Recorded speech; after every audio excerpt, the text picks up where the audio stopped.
अब 5 मिनट समझ लो, सारी चीजें आपको समझ में आ जाएगी, जो भ्रांति है दिमाग में वो भी खत्म हो जाएगी। इफको ने जो बनाया है नैनो उर्वरक, काफी सोच समझ के बनाया है, गहन रिसर्च खोज होने के बाद में बनाया है। लेकिन शुरुआत में क्या है, जल्दबाजी कर दी, हमने भी जबरदस्ती देना शुरू कर दिया, समझाया है नहीं आप लोगों को। शुरुआत में जो प्रोडक्ट बने उसमें भी कुछ कमियां रह गई थी, उन सब कमियों को आज की तारीख में इफको ने खत्म कर दिया। क्या है ये, जो पहले नैनो काम कैसे करता है वो समझ लो। नैनो यूरिया जो है ये नैनो पार्टिकल में होता है। नैनो पार्टिकल यानी 1 मीटर का 1 अरबवां हिस्सा जो होता है ना, इतना बारीक। जो पत्तियों के रंध्र रहते हैं वो भी नैनोमीटर में इस साइज के रहते हैं।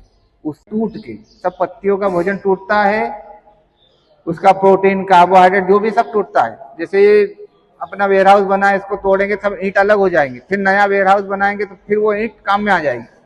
अलग अलग डिजाइन के अपन कितने भी घर किसी तरह से बना सकते हैं ईंटों से। ऐसे ही जो पत्तियों का भोजन टूटता है, पहले अमीनो एसिड के रूप में मूल रूप में आ जाता है। उस मूल रूप में आने के बाद में जो दाने के लिए भोजन चाहिए, जैसे अपन ये दलहनी फसल है तो उसमें प्रोटीन ज्यादा चाहिए, प्रोटीन के रूप में भोजन चाहिए, तो वो उसके हिसाब से उसका प्रोटीन बनना शुरू हो जाता है। जब ये भोजन बनता है दानों से, दानों का, तो पत्तियां का भोजन टूटता है तो पत्तियां पीली पड़ती है। ऐसे पीली, जैसे जैसे दाना भरता जाएगा पत्तियां पीली पड़ती जाएगी अपने। जिस दिन दाना पूरा भर गया उस दिन पूरा पौधा आपका सूख जाएगा, यानी पत्तियों का भोजन पूरा हमारे दानों में चला गया। नैनो का हम उपयोग करते हैं उसी अवस्था में जब पत्तियों से भोजन दानों की तरफ जाता है उस समय, ताकि वो पत्तियों में संग्रहित ना हो, पत्तियों का भोजन ना बनाए, वो सीधा दानों का भोजन बनाए। अगर पत्तियों का भोजन अगर उस अवस्था में बनाने लगेंगे तो पत्तियां बड़ी होती जाएगी, हरी होती जाएगी, फिर दानों का भोजन रुक जाएगा। आप देखते हो जब फूल आने की अवस्था में आपने अगर नाइट्रोजन दिया तो वो पौधा बढ़वार ले लेगा। चने में तो आपको प्रत्यक्ष उदाहरण पता है, उस समय अगर आपने बढ़वार कर दी तो फिर कहां से उसके वो बनेंगे खेती, फलियां नहीं बनेगी। तो वो उस अवस्था में हमें इसको देना है जब हमें पौधे की बढ़वार नहीं करनी है, ना पत्तियों की बढ़वार करनी है। उसके पहले तक हमें दानेदार यूरिया उपयोग करना है। दानेदार यूरिया का उपयोग 25 दिन की अवस्था तक आप करो, जितना रिकमेंडेड सिफारिश पद्धति है उतना करो। उसके बाद 30 दिन के बाद जो आप यूरिया दे रहे हैं वो बिल्कुल दानेदार यूरिया मत दो, उसकी जगह हमें नैनो यूरिया का उपयोग करना है स्प्रे के रूप में।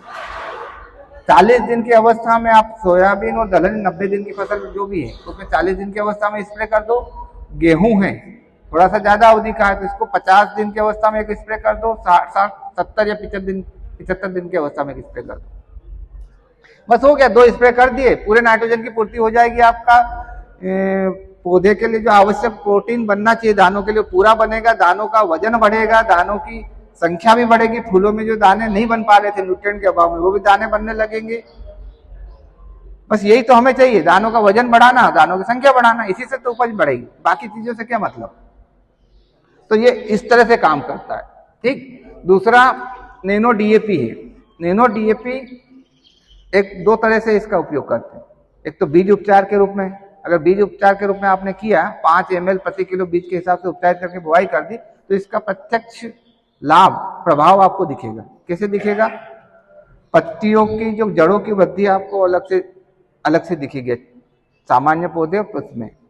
पहला प्रभाव तो जर्मिनेशन में पड़ेगा। 100 दाने में से अगर यूं बिना उपचार 70 उग रहे तो इसमें 90 उगेंगे। एक तो जर्मिनेशन परसेंटेज बढ़ गया, दूसरा प्रारंभिक जड़ों की ग्रोथ अच्छी हो गई, शुरुआत में पौधा स्वस्थ रहेगा। एक बार पौधा सही बन गया तो फिर अपने आप वो भोजन जमीन से ले लेता। दूसरा, इसका उपयोग आप 30 दिन 35 दिन की अवस्था में जब फूल बन रहे हो ना उस समय कर दो। तो उस समय क्या है, फूलों की संख्या बढ़ जाती है। फूलों की संख्या बढ़ जाएगी क्योंकि इसमें फास्फोरस है, वो उसकी ऊर्जा जो है ना, पौधे की ऊर्जा जो रहती है एटीपी के रूप में, उसका भाग है ये। तो ये ऊर्जा प्रदान करता है पौधे को। तो फूलों की संख्या हमारी बढ़ेगी, फूलों की संख्या बढ़ेगी तो दाने अपने आप बढ़ेंगे।